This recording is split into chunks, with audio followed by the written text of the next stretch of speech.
The senator from West Virginia. Thank you, Mr. President. I rise today to talk about something that is unseen, but that really impacts every aspect of our daily lives.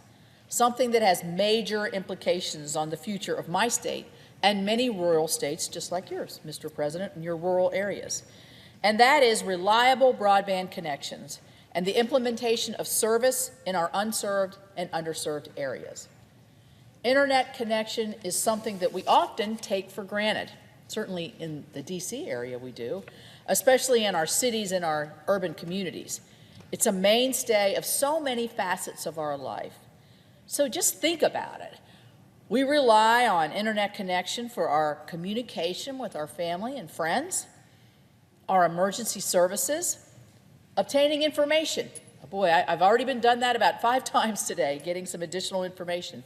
Banking, conducting business, and as we experienced firsthand during the pandemic, essential aspects of our workforce participation, the education of our children, and I'd add in healthcare here. Even as we transition back to in-person work and school post-pandemic, these capabilities are so essential and greatly beneficial. In West Virginia, our state is the only state entirely encompassed by Appalachia, and we're recognized across the world for our mountainous terrain. So we love our mountains in West Virginia. Our topography in West Virginia has dealt us a challenging hand when it comes to adopting needed advancements to connect people to the internet. So we know one thing, it's expensive and it's a lot easier said than done. But this lack of broadband connectivity and reliability is one of the biggest concerns that I hear every time I travel in the States.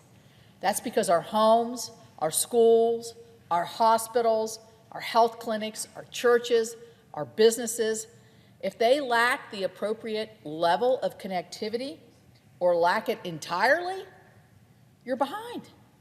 You're behind. You're not participating, you can't get the help that you need, you can't communicate the way you want to, and in a lot of cases, you're not going to live in a place that doesn't have connectivity. So this is something that must change and something that I'm committed to changing. So one of my first initiatives as United States Senator was launching my Capito Connect plan to help bridge this digital divide that we see in the country.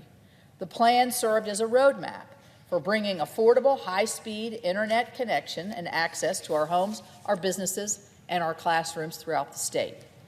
Since launching this initiative, we've made a lot of progress. We have, connecting our communities in our state. We've had a lot of conversations, and really we've kind of bridged a lot of what we thought would be the impossible.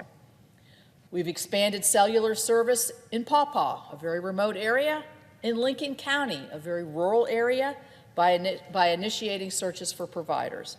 We've secured millions of dollars in broadband funding, investments through the USDA programs. And we've hosted multiple visits with our FCC officials to bring attention to our state's broadband needs. Increasing rural broadband has been something that is, increasing rural broadband funding has been a focus of the Appalachian Regional Commission. I've also supported major broadband builds like Zayo's announcement to construct a fiber optic network right through the north central part of our state.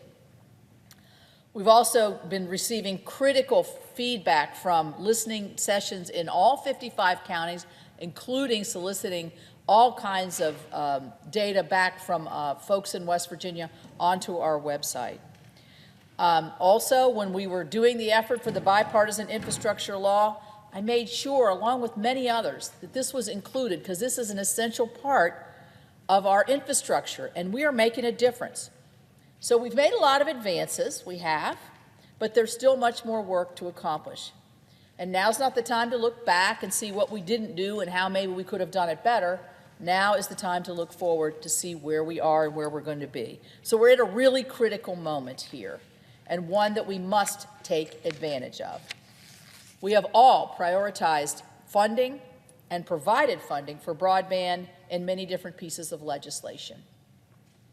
We've done that every year in appropriations, and I'm on appropriations, and I personally have made sure that we've included this not just in appropriations bills, but also in the bipartisan infrastructure package.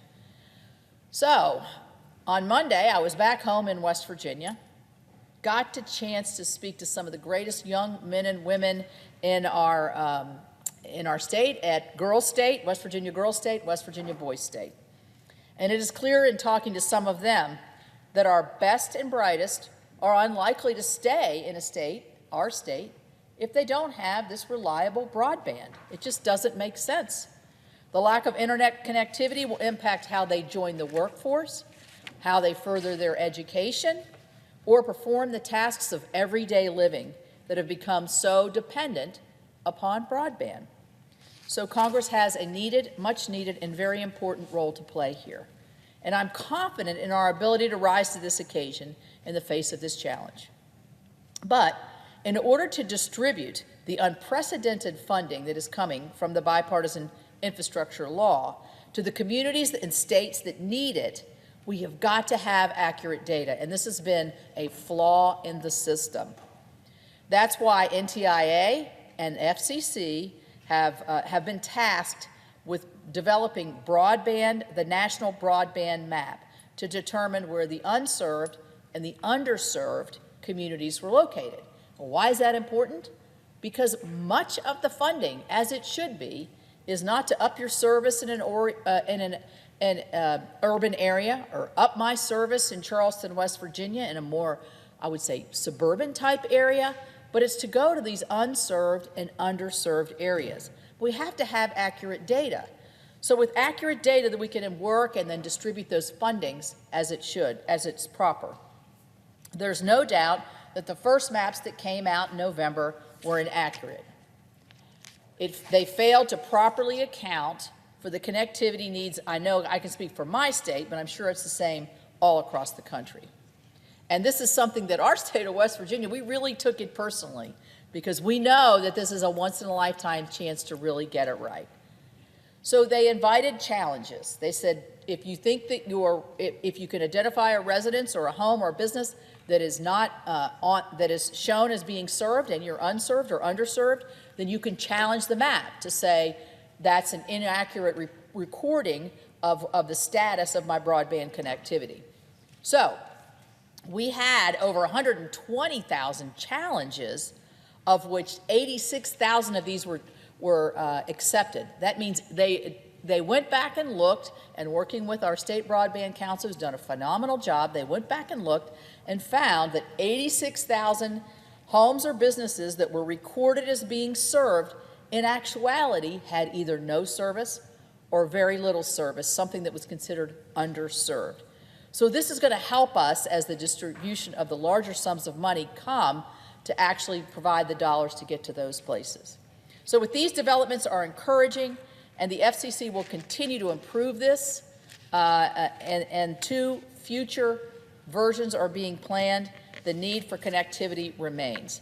Updated mapping shows that over 271,000 locations in my state now remain without service. And I think some people watching this would probably say, that can't possibly be that you don't have service. But if you get to some of these more remote areas, and sometimes they're not even that remote, you get out into some of the more rural areas where there's maybe one provider or not even no competition, you know, it's not an economic model to serve one home that's 10, 15 miles away. And so there are people, if I get a show of hands in classrooms in West Virginia, I get at least 20 to 30% of the students in those classrooms do not have good service. So think about doing their homework when they get home. They can't do it. Most of it relies on information that you get from the internet. And so it really puts those students, those families behind. While funding will be allocated by the end of this month, we have to make sure also that it's not wasted. Sadly, we've seen this happen in our own state in 2010. Money was wasted when our first chance came along to be able to connect more people. So we have to make sure that that doesn't happen. And that's why I have introduced the Rural Broadband Protection Act. It's a bill with broad bipartisan support that would improve government programs responsible for connecting people. and I look forward to marking up this legislation in the committee here soon. West Virginians have been persistent and diligent and honestly, I think, quite patient, but now very frustrated throughout the process. And they can always expect the same from me. However they're feeling is however I'm going to feel, because that's how you are as a representative. So I will continue my efforts for these broadband capabilities to go to that last house, that last home, that last business in this mountain state. We're on the cusp, I think, of a major breakthrough here. We're all on board on this, and one that I'm committing to see through. So with that, Mr. President, I yield the floor.